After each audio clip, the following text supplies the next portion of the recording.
तालीम नहीं है, उसकी कोई अखलाकियात नहीं है, वो सब कुछ छोड़ के घर में सब कुछ छोड़ के बस निकलती है। वो सबके लिए अवेलेबल, इजी एक्सेसिबल है, उसको कोई भी मैसेज कर सकते हैं, फोन कर सकते हैं, उसको डेट पे बुला सकते हैं, सब कुछ कर सकते हैं, देख सकते हैं उसको। मेरे मुंह की बात आपने निकाली, वो कहते ना बल्कि माँ कहती है बेटू को ना बहनों पे जरा नजर रखना, कहाँ ये माँ जब खुद करती है इन्वायरमेंट जो भी माँ जब औरतों को देखी मदद करेगी तो बच्चा ऑटोमेटिकली वो भी करेगा। तो वही कहना, यहाँ पे किस चीज की कमी है? यहाँ पे हमारे बेटियों की, हमारे माओं की, हमारे खालाओं की, मैं जो कज़न जो दूध लेके आते हैं उसकी तरबियत की कमी है।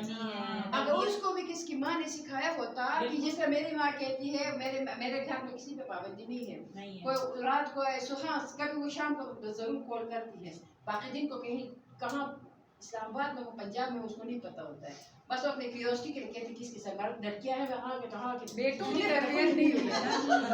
मैं एक लतीफ़ा सुनाती हूँ। मेरा एक बेटा है ना, 2 ट्विंस है, एक छोटा सा था अभी कोई 4 साल का था ना, उधर आखिरी रवायात है वो घर का शादी करना चाहिए, इधर नहीं जाना चाहिए, उधर नहीं, वो तो काफी मेरी बहन ने बोला जिम्मेदारियों की तकसीम है। मेरे बेटे का मैंने उससे लड़ाई की, देखा तो वो मैं इतने सारे कपड़े डाल किया हुआ है, 2 हफ्ते से मैं प्रेस नहीं किए थे, मैंने कहा मैं कपड़े पर आप खाना भर देंगे, मैंने कहा ठीक है आप भूखे जाओ अपने काम पर, मैं भी नहीं खाती हूँ, मैं प्रेस करने लगी। आधा घंटे में देखा तो शर शर शर की आवाज आ गई पीछे में, तो देखा तो कर रहा है मैंने कहा ये है करता था, लेकिन वो 2 साल पंजाब से नहीं आया तो वो फिर वो मर्दानगी चढ़ गई उसके। एक तो मौसम में तो खाना बाहर खाते हैं, तो मैंने कहा बेटा आपने ये मर्दानगी को ना थोड़ा सा नीचे लाओ, और देखा तो सारा बर्तन भी धोया, किचन भी साफ किया और सालन बनाने लगा। मैंने कहा ये बस यही रहो, आगे पीछे हो गए फिर आपकी खैर, आपको खाना भी नहीं मिलेगा। ये माओं को सिखाना है बेटे, वरना वो शोहर बन के तो कभी नहीं करेगा। जाहिर है हमारे घर में तो देखो ना, मैं नहीं सिखाऊंगी तो कल बीवी को सपोर्ट करेगा। माँ को अगर मैं नहीं करूंगी, प्रैक्टिस करवाऊंगी तो बीवी को सपोर्ट करेगा ना।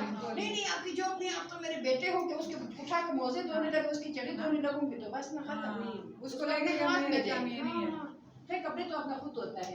मैंने कभी हाथ नहीं किया, क्लास 5 से आगे कभी उसके कपड़ों को हाथ नहीं लगाया। अच्छा जी, तो अपने जो रोल्स रिस्पॉन्सिबिलिटी, चाहे वो अर्निंग के रोल हो चाहे हाउस होल्ड का हो, दोनों को इक्वल, जहाँ जिसको मौका मिलता है काम पे, ये मर्दों का काम नहीं या औरतों का काम नहीं, इसमें हमें देखने चाहिए अपने बेटों और बेटियों के अंदर, अपने शोहर के दरमियान, बहन और भाइयों के दरमियान हमें ये रोल वो करनी चाहिए। हमारे यहाँ लेकिन ये समझते हैं ना कि सारे काम औरत के हैं, बच्चे पालना, सब घर के काम करना।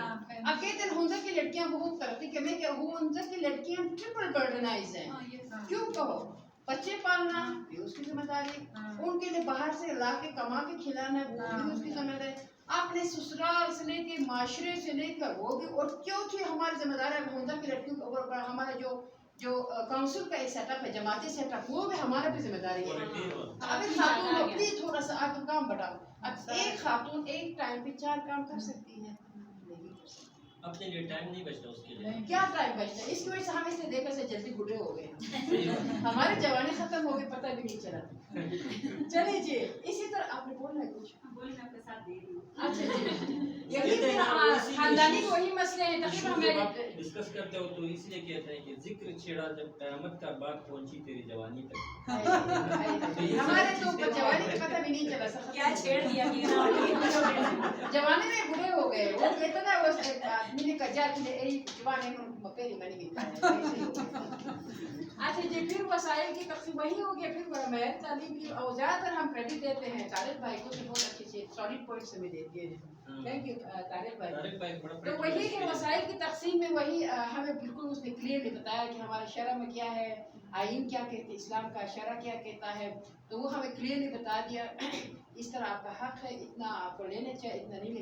तो उसमें हम क्या करते हैं, हम वही अच्छी स्कूल लड़के को बेच अच्छा खाने पे उसको पहनाते हैं, और ख़ानदान की जो अच्छी ज़मीनें कारोबार सब से हमें उठा के लड़कों को देते हैं, हम खाली हाथ नहीं जाते हैं, हम फिर लोन्स पे लोन्स पूरी ज़िंदगी गुजर जाती है, ठीक है। और फैसला घर में ज़ाहिर सी बात है, जब घर मर्द का है, ज़मीन उसका है, पैसे उसके पास है, तो क्या मैं डिसीजन ले सकती हूँ? नहीं ले। इस पे जब ये शुरू आखिर यूनिवर्सिटी बना, वहाँ पे जो है ना नर्सिंग की ट्रेनिंग दी जाती थी, तो वहाँ पर बाकायदा इसी पे एक रिसर्च हुआ। तो उसी रिसर्च में ख़वातीन ने फर्स्ट टाइम ये कहा कि जब खवातीन नर्सिंग करके पहले तो इनिशियली जॉब थी ना कोई, अभी तो खैर माशाल्लाह से इदारे भी चला रहे हैं, बड़े बड़े बिजनेस भी कर रही हैं गाँव की खवातीन। तो उन लोगों ने कहा कि जब हम घर में पैसे लाने लगे ना, तो तब हमारे घर में हमारा सेल भी शुरू होने लगा। हमें फैसला साजी में शामिल किया गया, क्योंकि वो एक इनकम है ना, अगर वो हमें नाराज करते तो उनका इनकम वहाँ से कट जाए। अब डाउन में जो कराची में है, जो हमारे फौजी बरादरी में शादी की 2 कंडीशन है, या तो लड़की अच्छी जॉब वाली हो या वो अच्छी जहेज लाए, ठीक है। तो अगर जॉब वाली हो, पढ़ी लिखी खातून हो, तो उसकी शादी भी अच्छी होगी और घर में उसकी चलेगी भी। तो ये है। अभी यहाँ भी ऐसे हाँ, यहाँ भी आ गया सर। क्योंकि मीडिया का दौर है ना, अभी चीजें एकदम ही Expose हो जाती है। अब्रप्ट चेंजेस आ गई। अभी जी यहाँ भी केस में बोला जाता है। गिलगित के इशू का आपने जिक्र किया ना, गिलगित अभी एक मेट्रोपॉलिटन शहर बन गया। कराची से लेके चतराम तक जितने भी इलाके के हर इलाके का बंदा, चाइना से यहाँ तक ना सर, चाइना से गिलगित करती हैं। और खातून की लड़की की जो है ना, एक मेच्योर एज में आने तक या एजुकेशन कंप्लीट होने तक या कोई जॉब अवेल करने तक शादियाँ नहीं करते। लेकिन मेजॉरिटी अभी भी कह रहे थे हमारे भाई कि बहुत सारे जो 80% हमारे जो सराउंडिंग में हैं एरियाज, वो वहाँ पे मैट्रिक में आए या 8th में आए बच्ची की शादी कर रहे हैं, तो वो करते हैं तो फिर सारे मसले उसी के साथ होंगे। ठीक है, तारिक भाई आप कुछ शेयर करना चाहेंगे? प्लीज आप चल। ठीक है। अच्छा, सियासी में तो फिर रिकावटी हैं। सबसे पहले उस दिन मेरे अपने भाई ने कहा, मैंने इसलिए कहा था शेयर नहीं करूँगी, मेरे अपने भाई ने कहा कि बाजी आपने बहुत कुछ किया, आपने चैम्बर भी कर लिया, आपने अपना बिजनेस भी खोला, आपने जॉब भी कर लिया, सब कुछ कर लिया। अब मुझे खतरा है, मुझे खौफ है कि कहीं आप सियासत में ना जाए। Look at him, he is well educated. अभी मलेशिया में बैठा है वो बंदा, वेल एजुकेटेड है, बड़ी यूनिवर्सिटी से पढ़ा है, 2 साल उसने दुबई में काम किया, अभी मलेशिया चला गया है। और देखो उसका एक विजन ये है कि मुझे सियासत में नहीं आना चाहिए। मैंने कहा बेटा, फिर मैं आपको पूछूंगी भी नहीं कि मैं सियासत में जाऊँ नहीं जाऊँ।